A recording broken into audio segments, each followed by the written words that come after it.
বিসমিল্লাহির রহমানির রহিম। আসসালামু আলাইকুম। জনতা রান্নাঘর থেকে সবাইকে জানাচ্ছি শুভেচ্ছা। আশা করি সবাই ভালো আছেন। আজকে যে রেসিপিটি করবো সেটা হচ্ছে রোজার জন্য হেলদি একটা রেসিপি। এখানে পৌনে 1 কাপ নিয়ে নিলাম সুজি। পৌনে 1 কাপ সুজিতে আমি 1 কাপ দিয়ে দিলাম পানি। এখানে ব্রোকলি দিয়ে দিয়েছি 1 টেবিল চামচ হবে। আর এখানে পেঁয়াজের ডাঁটি সেটাও 1 চামচ হবে। গাজর একই সমান পরিমাণ সব কিছু দিয়েছি। আর এখানে হচ্ছে ভুট্টাটা সিদ্ধ করা, আর অল্প একটু দিয়ে দিলাম টমেটো। আপনাদের কাছে যে সবজি থাকবে সেই সবজি যেটা করে নিতে পারেন আপনার পছন্দ অনুসারে সবজি দিয়ে। এখানে 2টা কাঁচামরিচ পাতলা করে কেটে দিয়েছি। আদা রসুন গ্রেট করে 1 চামচ দিয়ে দিলাম। আর এখানে আধা চামচ হচ্ছে ব্ল্যাক পেপার। তেমন কোনো মশলা আমি দিবই না। এখানে কিছুটা দিয়ে দিলাম স্বাদ মতো লবণ। খুব ভালো করে মিশিয়ে নিতে হবে, কারণ রোজার জন্য করব। অনেকে হেলদি খাবার খেতে চান, আবার অনেকে ডায়াবেটিস থাকে, বিভিন্ন রোগ থাকে, তারা কিন্তু তেলওয়ালা জিনিস খেতে পারেন না। এই জন্য তেল ছাড়াই বানাবো।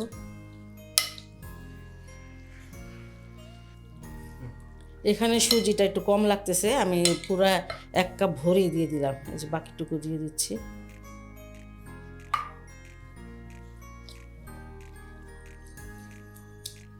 এটা আমি 10 মিনিটের রেস্টে রেখে দেব। এটা প্রায় 10-15 মিনিট রেস্টে রেখেছিলাম, 10 মিনিটের বেশি হবে।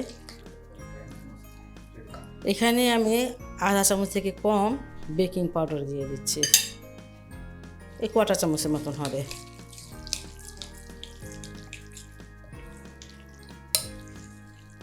খুব ভালো করে কিন্তু মিশিয়ে নিতে হবে। মিশানোটা হয়ে গেছে। আর এখন আমি এমন বাটি নিয়ে নিয়েছি, এটা আসলে ভাপে এটা সিদ্ধ করব, স্টিম করব আর কি। দিয়ে দিলাম এখানে। আর এখানে আমি না একটু ঘি ব্রাশ করে নিয়েছি, তেলটাও করতে পারেন, অসুবিধা নেই। আমি একটু ঘি ব্রাশ করে দিলাম, ঘরে ছিল তাই। এখন আমি এগুলো স্টিম করে নিব। ঢেকে দিলাম, 15 মিনিটের জন্য ঢেকে দিয়েছিলাম। এর ভাপটা একটু বের করে তারপর পেটটাকে তুলে নিতে হবে। খুব সুন্দর একটা ঘ্রাণ আসতেছে, কারণ একটু ঘি ব্রাশ করেছি তো এই জন্য। আর খুব একটা হেলদি একটা জিনিস। আপনারা যদি কেউ ডিম খেতে পছন্দ করেন, অবশ্যই একটা ডিমও দিয়ে নিতে পারেন। আর এটা অবশ্যই ডিনারেও খাওয়া যাবে। আপনারা তো রোজার দিনে এটা একদম সুন্দরভাবে খেয়ে শরীর স্বাস্থ্য ভালো রাখতে পারবেন।